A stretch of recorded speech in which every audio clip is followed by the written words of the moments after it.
Deep underground in an undisclosed location, this is Tread Comics presents the 2003 miniseries Battlestar Galactica. Battlestar Galactica is a 3-hour miniseries starring Edward James Olmos and Mary McDonnell, written and produced by Ronald D. Moore and directed by Michael Rymer. It was the first part of the Battlestar Galactica remake based on the 1978 Battlestar Galactica television series and served as a backdoor pilot for the 2004 television series. The miniseries originally aired on the Sci Fi Channel in the United States starting on December 8, 2003. The two-part of the miniseries attracted 3.9 and 4.5 million viewers, making the miniseries the third most watched program on Syfy. After a 40-year armistice in the war between the 12 colonies, the homeworlds populated by humans, and the Cylons, human-created robots, the Cylons launch a surprise nuclear attack intending to exterminate the human race. Virtually all the population of the 12 colonies is wiped out. Most of the colony military is either rendered inefficient or destroyed due to malware in the military computer network that renders it vulnerable to cyber attacks. The malware is introduced by Number 6, played by Tricia Helfer, a Cylon in the form of a human woman who seduces the famous scientist Dr. Baltar and exploits their relationship to gain access codes under the cover of an inside contract bid. The Battlestar Galactica, itself a hybrid battleship aircraft carrier in space that fought in the earlier wars, is in the final stages of being decommissioned and converted into a museum when the attack occurs. During her decades of colonial service, the Galactica's computer systems have never been networked, so the Galactica is unaffected by the Cylon sabotage. Its commander, William Adama, played by Edward James Olmos, assumes command of the few remaining elements of the human fleet. He heads for Ranger Anchorage, a military armory station where Galactica can resupply itself with weaponry and essential supplies. Secretary of Education Laura Roslin, played by Mary McDonnell, who was aboard the Galactica attending a decommissioning ceremony on behalf of the colony government when the attack begins, is sworn in as the new president of the 12 colonies after it is confirmed that the president and most of the government has been killed. Roslin is 43rd in line of successorship. The government starship carrying her, the Colonial One, managed to assemble a group of surviving civilian ships. During the attack, Galactica's Viper Mk-7 squadron, escorted by Colonial Raptor shuttle from the Galactica, encounters a group of 2 Cylon raiders. Although thought to be piloted, they turn out to be pilotless and are able to transmit the Cylon virus, thus disabling the Vipers before they are finished by missiles. Meanwhile, the Raptor tries to escape, but is damaged in the process and forced to land briefly for repairs on the 12 colonies' capital world of Capria, along with 2-person crew, Sharon Valerie, callsign Boomer, played by Grace Patrick, and Carl C. Agathon, callsign Hilo, who later offered to evacuate a small group of survivors. Hilo remains on the stricken planet, giving up his seat to evacuate Dr. Baltar, whom he recognizes for his celebrity status as a scientific genius. During these events, Admana is reunited with his estranged son, Captain Lee Admana, callsign Apollo, played by Jamie Bamber, a Viper pilot who is scheduled to take part in the Galactica decommissioning ceremony. When the Cylons attack, Apollo is escorting Colonial 1 back to Capria, where he saves the ship from a Cylon missile attack. Apollo aids Rosalind's effort to assemble a civilian fleet, but refuses his father's order to travel to Rangar immediately. As Part 1 closes out, Colonial 1, her fleet, Rosalind, and Apollo are apparently killed in a Cylon nuclear strike. While Colonial 1 is believed to have been destroyed, it is revealed that thanks to Apollo's tactical genius, the ship and her small fleet have escaped destruction. Rosalind decides to gather all the civilian ships she can find and form a fleet to escort the surviving civilians to safety. Rosalind's efforts are aided by Boomer, whose Raptor is picked up by the Colonial 1 after departing Capria. Using Boomer's Raptor's faster-than-light FTL jump drive to expedite matters, Rosalind is able to gather a significant fleet of civilian ships. After the fleet gathers, however, a Cylon raider locates it and jumps away to gather reinforcements. Apollo urges that they must jump immediately to Rangar Anchorage to meet up with Galactica for safety, despite the fact that many of the ships lack FTL drives. Rosalind reluctantly agrees to Apollo's proposal, privately admitting to her assistant, Billy Kikia, played by Paul Campbell, that she has been diagnosed with terminal cancer. As the FTL-capable ships jump away, a squadron of Cylon raiders arrive and destroy the remaining ships with a missile attack. Galactica is able to jump to safety to Rangar Anchorage to resupply when their crew meets Leoben Kanoi, an arms dealer with a noticeable sick appearance. While examining the station, Admana and Leoben get cut off from the rest of the crew by accident and must make their way back alone. As Leoben's physical condition worsens, he shows sympathy towards the Cylons, drawing Admana's suspicions. Eventually it is revealed that Leoben himself is a Cylon. The storm surrounding the anchorage gives off a radiation that is destructive to Cylon's silicate circuitry, which is why the colonies had chosen this location in the first place. Leoben attacks Admana, but Admana is able to club Leoben to death with a flashlight and returns to Galactica with Leoben's body for autopsy.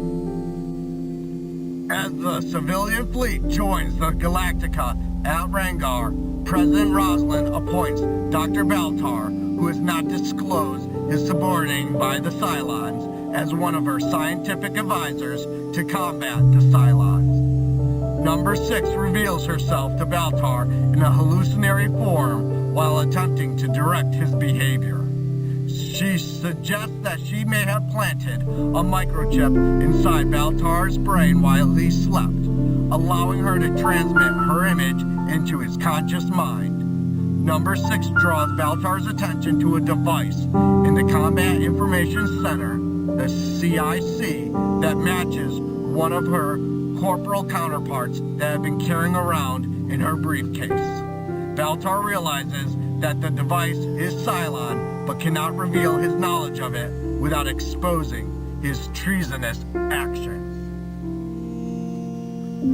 After Admana returns to Galactica with Leoben's body, the fact that the Cylons have taken on human form becomes known to the command crew and by extension Baltar as the new expert on Cylons. Deciding he needs to expose someone as a Cylon to get the device removed, Baltar chooses to target Aaron Doral, played by Matthew Bennett.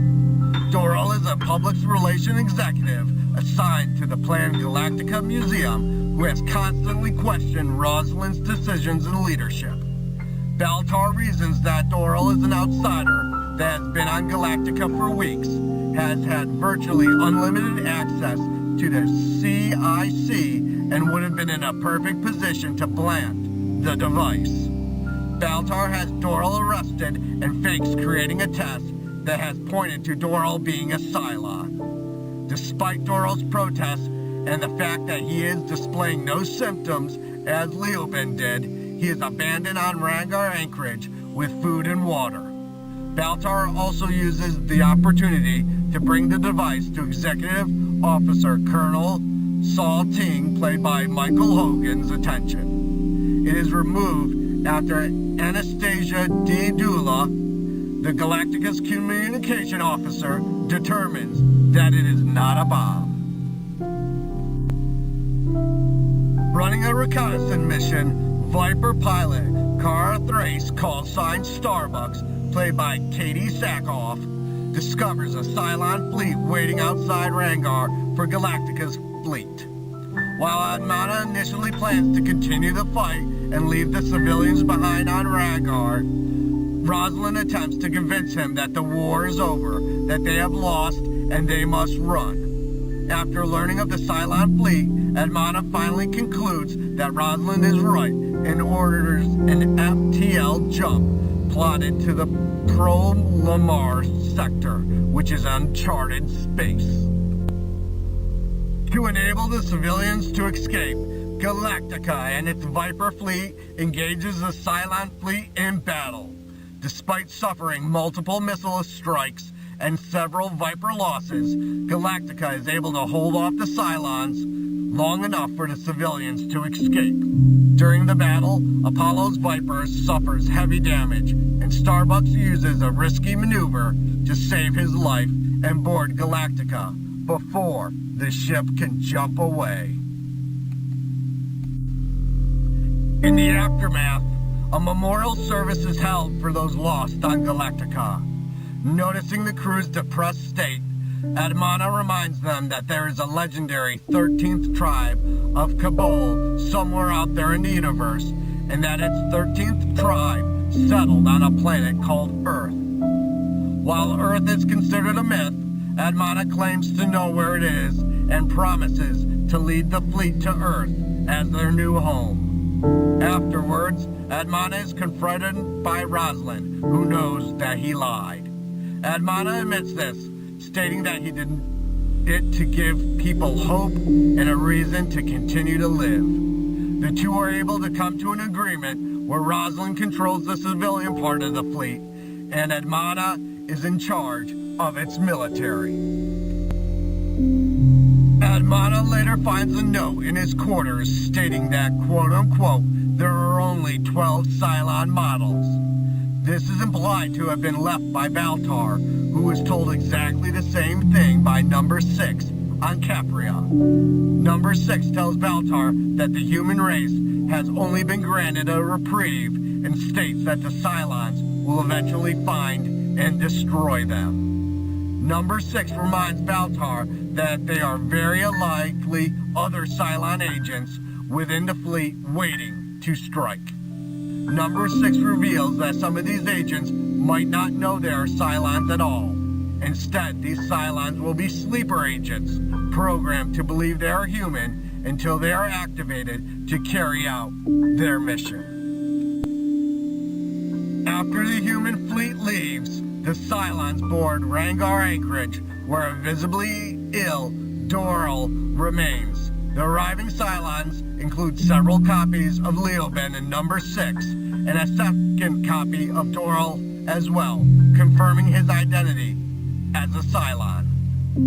Doral tells the other Cylons that the humans have left, but he has no ideas where they went. As the other Cylons discuss how long it will take them to hunt down the human fleet, another Cylon joins them, assuring the Cylons they will do whatever it takes to find them. The new Cylon is revealed to be identical to Boomer, revealing that Boomer is secretly a Cylon agent.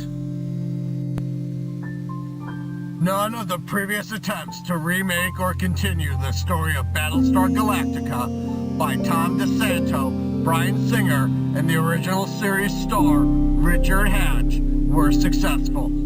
From the mid-1990s onward, actor Richard Hatch, Captain Apollo from the original version of the series, made numerous efforts to revive the series, including co-writing several novels a comic book series, and even went as far to produce a spoof of concept trailer called The Second Coming. Hatch's campaigns were based on the continuation of the original series, set several years after the final episode. DeSanto and Singer's planned version, which actually went into pre-production before being delayed and then scrapped following the events of the 9/11 terrorist attacks on New York on 2001, was also in continuation, set some 25 years after the original series. Both series ignored the events that occurred in Galactica 1980. In 2002, Universal Pictures, the legal rights holder to Battlestar Galactica, instead opted for a remake rather than a sequel. David Eick approached Ronald D. Moore about a new 4-hour Battlestar Galactica miniseries for Universal. Moore developed the miniseries with Eick writing the scripts and updating the old series, also developing a backstory that could work as a regular weekly series, should the miniseries prove to be successful. At the same time, Moore was approached by HBO about writing a new television series, Carnival. While Moore worked on the first year of Carnival, Eick ran the day-to-day production of the Battlestar Galactica miniseries in Canada. Battlestar Galactica aired in 2003 and became the highest-rated miniseries on cable that year, and the best ratings that year for any show on the Syfy network.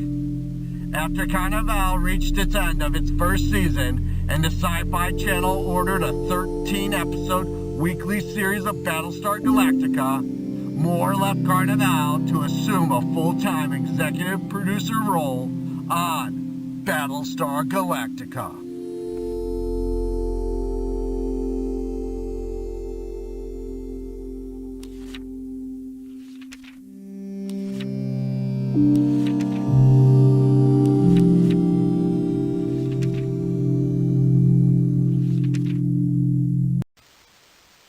Deep underground in an undisclosed location, Tread Comics presents Battlestar Galactica, the 2004 TV series.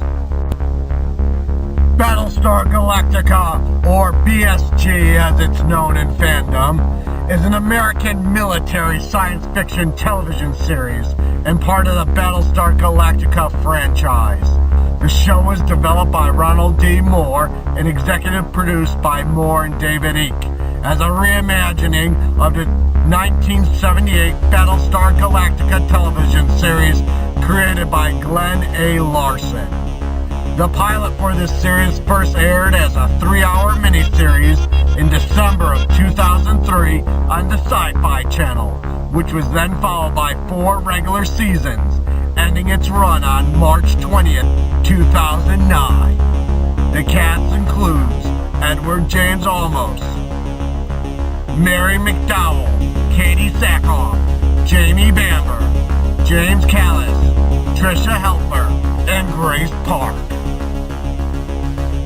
The series garnered a wide range of critical acclaim, both at the time of its run and the years since, including a Peabody Award, the Television Critics Association Program of the Year Award, a placement inside Time's 100 Best TV Shows of All Time, and Emmy nominations for its writing, directing, costume design, visual effects, sound mixing, and sound editing, with Emmy wins for both visual effects and sound editing. In 2019, the New York Times placed the show on its list of the 20 best TV dramas since The Sopranos, a 20-year period many critics call the golden age of television. Battlestar Galactica is set in a distant star system where a civilization of humans live on a group of planets known as the 12 Colonies. In the past, the colonies had been at war with an android race of their own creation known as the Cylons. With the unwitting help of a human scientist, named Dr. Baltar, the Cylons launch a sudden sneak attack on the colonies, laying waste to the planet and devastating their population. Out of a population numbering in the billions, only approximately 50,000 humans survived, most of whom were aboard civilian ships that avoided destruction. Of all the colonial fleet, the enormous Battlestar Galactica appears to be the only military capital ship that survived the attack. Under the leadership of Colonel Fleet Officer Commander William Bill Admana, played by James Edward Olmos, and now President Laura Roslin, played by Mary McDonnell, the Galactica and its crew take up the task of leading the small fugitive fleet of survivors into space in search of a fabled 13th colony known as Earth. The series spawned the prequel spin-off TV series Capria, which aired for one season in 2010. Another spin-off, Battlestar Galactica Blood and Chrome, was released in November 2012 as a web series of 10 10-minute episodes and aired on February 10, 2013 on Syfy as a televised movie. Battlestar Galactica continued from the 2003 miniseries to chronicle the journey of the last surviving humans from the 12 colonies of Kobol after their nuclear annihilation by the Cylons. The survivors are led by President Laura Roslin and Commander William Adama in a ragtag fleet of ships with the Battlestar Galactica, an old but powerful warship, as its command ship. Pursued by the Cylons intent on wiping out the remnants of the human race, the survivors travel across the galaxy looking for the fabled and long-lost 13th colony, Earth. Unlike most space opera series, Battlestar Galactica has no humanoid aliens. The antagonists are made-man Cylon androids. The primary augmentation used by both military forces utilize bullets, railguns, and missiles instead of lasers, and the series intentionally avoids technobabble. Instead, most of the stories deal with the apocalyptic fallout of the destruction of the 12 colonies upon the survivors and the moral choices they must make as they deal with the decline of the human race and their war with the Cylons. Stories also portray the concept of perpetuated cycles of hate and violence, driving the human-Cylon conflict, and religion with the implication of a god who possibly angelic agents appear to certain main characters, most notably Dr. Baltar. Over the course of the show's 4 seasons, the war between the colonists and the Cylons take many twists and turns. Despite the animosity on both sides, the humans and a faction of the Cylons eventually form an uneasy alliance in the wake of the Cylon Civil War. The Cylon leader, a humanoid Cylon named Number 1, John Cavill, precipitated the divide in the Cylon ranks. Cavill deceives the other models by obsessively hiding the identities and origins of the remaining 5 humanoid Cylon models. The final 5, who, known only to him, are more ancient type of Cylon, created by a previous iteration of human civilization. Other plot lines involve the mysterious destiny of Kara Starbuck Thrace, who is the subject of prophecy claiming that she is the harbinger of death who will lead them all to their end, as well as the redemption of Dr. Baltar through the Cylon's monotheistic religion after he becomes a pariah within the fleet. In the final episodes, an inexplicably resurrected Starbucks leads the surviving humans and their Cylon allies to a new planet, which Adama names Earth. The first group of survivors settle in ancient Africa. The real Earth that the colonists had searched for during their years in space was revealed in an earlier episode to have been originally inhabited thousands of years before by a previous form of humanoid Cylons. The final 5 were the last of these Cylons. Ironically, these humanoid Cylons had created their own Centurion robot slaves who waged a nuclear attack against their masters, devastating the planet and making it uninhabitable. The new Earth is found to be inhabited by early humans who are genetically compatible with the humans from the Galactica and the rest of the fleet, but who possess only the most rudimentary forms of civilization. The surviving humans and humanoid Cylons settle on the new planet Earth. They discard all technology, destroying the fleet by flying it into the sun in an attempt to break the human-Cylon cycle of conflict and begin anew with the tribal humans already present on the new Earth.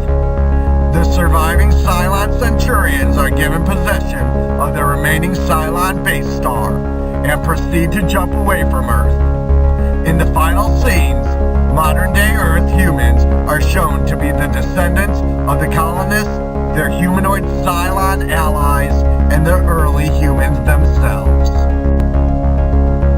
At the end of this series finale, an angelic Dr. Baltar and Cylon number 6 are walking down a sidewalk in modern-day New York City.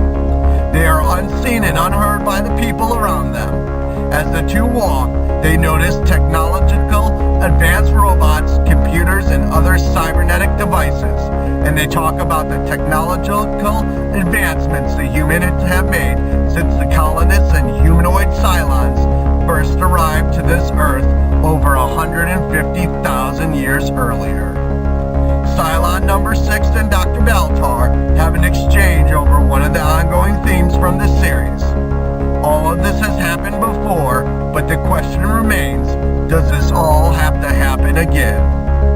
Consequently, the revelation that Battlestar Galactica takes place in our own collective prehistoric past means that unlike most space opera science fiction stories, this series is a fictional tale of ancient history rather than future history and serves as a fictional tale of origin of modern humanity.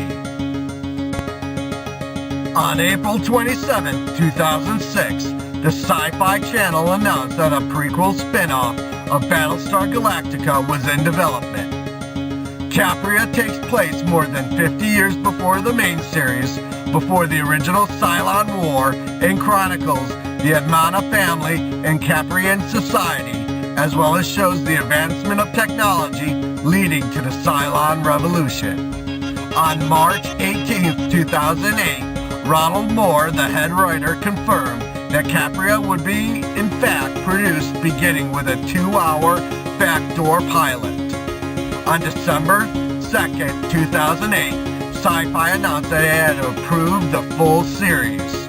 The first season, composed of 20 episodes including the pilot, premiered on January 22nd, 2010. An uncut version of the pilot was released on DVD on April 21st, 2009, prior to the series' broadcast debut.